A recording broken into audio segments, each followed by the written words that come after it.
প্রবাসীর টাকার কারণে যেরকম সংসার সচ্ছল ভালো থাকে, এরকম প্রবাসীর সংসার সুখের পিছনে কিন্তু সবচাইতে বড় হাত থাকে প্রবাসীর স্ত্রীর।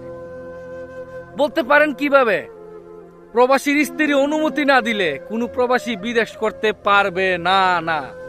প্রবাসীর স্ত্রীগুলা যদি স্বামীর সাথে ভালো ব্যবহার না করে, স্বামীর সংসারটা দেখে শোনা না রাখে, একটা প্রবাসী শান্তির মধ্যে বিদেশ করতে পারবে না। একজন প্রবাসীর স্ত্রী সংসারের মধ্যে অনেক কষ্ট করে, সারাদিন সংসারের গানি টানে, সারাদিন সবার কথাগুলো শুনে, বাচ্চা কাচ্চার খেয়াল রাখে, সব কিছু একটা প্রবাসীর বউ করে। একটা প্রবাসীর বউর বিশাল বড় একটা স্যাক্রিফাইসে একটা সংসার সুখের শান্তির মধুর হয়ে থাকে।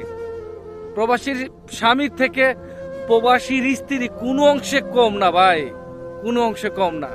হয়তো আমরা বুঝতে পারি না, উপলব্ধি করতে পারি না, তবে একবার ঠান্ডা মাথায় একটা মিনিট চিন্তা করে দেখেন যে আমার বউ আমি বিদেশ থাকার পরে কতটুকু স্যাক্রিফাইস করতেছে পরিবারের জন্য, সংসারের জন্য, বিনা স্বার্থে।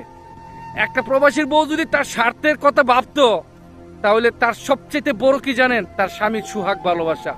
একটা প্রবাসীর স্ত্রী কতটুকু স্বামীর সুহাগ পা তার স্বামীর কাছ থেকে, একটু হিসাব করে দেখেন। প্রবাসীর পাশাপাশি প্রবাসীর বউয়ের বা প্রবাসীর স্ত্রীর স্যাক্রিফাইস যে কত বড় একটা জিনিস, এটা একজন প্রবাসীর স্ত্রী বলতে পারবে, আমরা পুরুষ মানুষে বলতে পারবো না। তাই সকল প্রবাসীর স্ত্রীদেরকে বলি, আপনাদের স্যাক্রিফাইসের কারণে আমাদের সংসারটা আজকে এতটুকু ভালো বা এতটুকু একটু উপর থেকে আরেকটু উপরে যাওয়ার চেষ্টা করে, বা সংসারটা একটু মানে একটু সচ্ছল ভালো একটা সংসার চলে, শুধু আপনি প্রবাসীর স্ত্রী আপনার কারণে। এই প্রবাসীর স্ত্রীগণ, আপনাদেরকে আমার পক্ষ থেকে সেলুট এবং দোয়া করে আপনারা যাতে ভালো থাকতে পারেন।